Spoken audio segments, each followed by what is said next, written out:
मां से। आपका गला खराब है, आप चटनी मांगो, समोसा मांगो तो कोई मां नहीं देगी। जुकाम हुआ है, आप कुछ ऐसी चीजें मांगो मां से जो जुकाम को और बिगाड़ दे।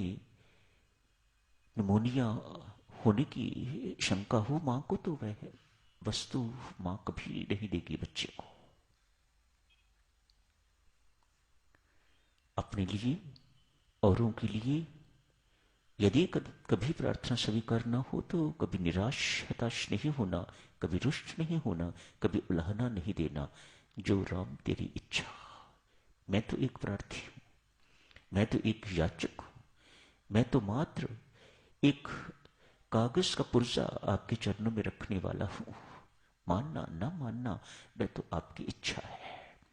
आप जानते हो क्या देने योग्य है, कहां देने योग्य है, कब देने योग्य है, देने योग्य है भी कि नहीं। हमारा मात्र हमारी अपनी बुद्धि के अनुसार एक कागज छोटा सा लिख के तो आपके श्री चरणों में फरियाद रख देते हैं। मानना ना मानना परमात्मा ये तेरे अधीन है। हम तो ये मान के चलते हैं तू सर्वसमर्थ है, सब कुछ कर सकता है। करना ना करना तेरी मर्जी है, वह हमारा अधिकार नहीं है। हमारी नौकरी मात्र इतनी ही है कि हम तेरे चरणों में किसी के लिए या अपने लिए वह कागज छोटा सा रखते। ये दरखास्त है परमात्मा तेरे दरबार में। मानना ना मानना, स्वीकार करना या अस्वीकार करना, ठुकराना, ये तेरे अधीन है। कल राम जी अपना एक दुर्गुण वर्णन किया था, क्रोध। किस किस का वर्णन करूं? इस क्रोध के कारण कितनों को मेरे से दुख हुआ है, मैं वर्णन नहीं कर सकता। उनके हृदय की पीड़ा अभी भी मुझे दुख देती है। मैंने क्यों इनके हृदय को दुखाया?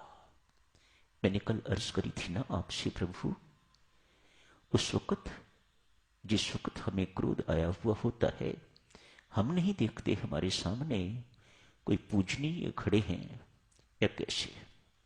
मन का, बुद्धि का संतुलन बिगड़ जाता है। वाणी पर किसी प्रकार का अंकुश नहीं रहता।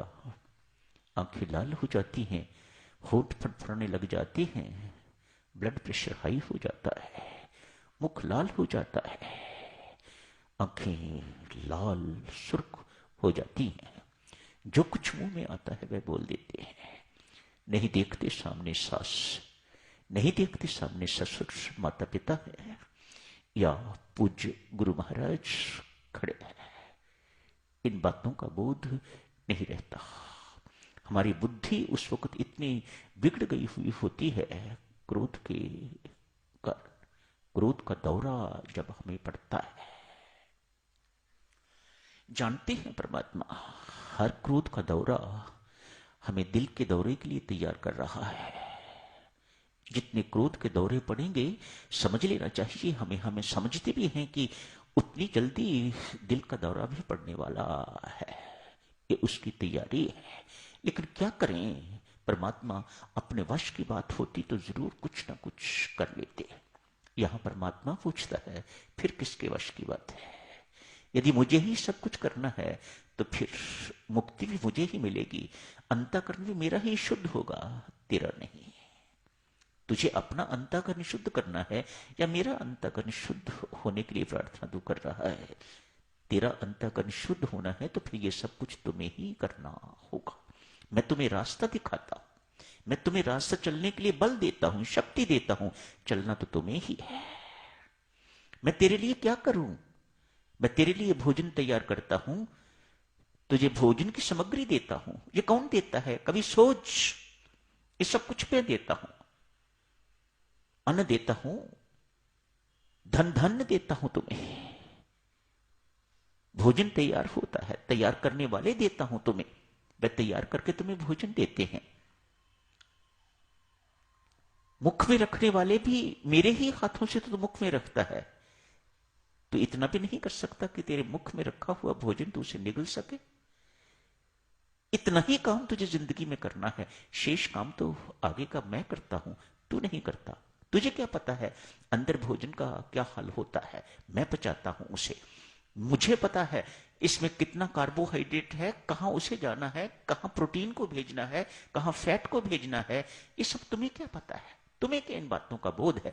तू तो फजूल में एक कुल्ली की तरह अपने सिर पर बोझ ढो रहा है। तुझे मालिक बना के भेजा था, तू एक कुली बन के तो घूम रहा है, बोझ उठाए। मैं करने वाला, मैं करने वाला, मैं करने वाला।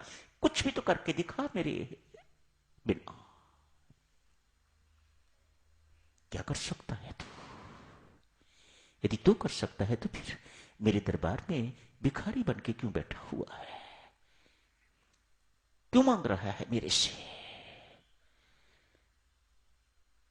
मांगने के लिए देवियों, सज्जनों, कभी ये शर्त ना भूलना, मैं भिखारी राम तेरे दरबार का, मैं दीनहीन, भिखमंगा, कंगाल।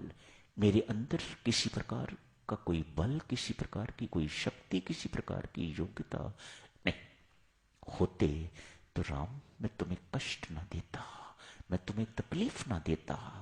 तूने संसार का बोझ अपने सिर के ऊपर उठा के रखा हुआ है। सारे संसार की जिम्मेदारी तू अपने ऊपर उठा के तूने रखी हुई है।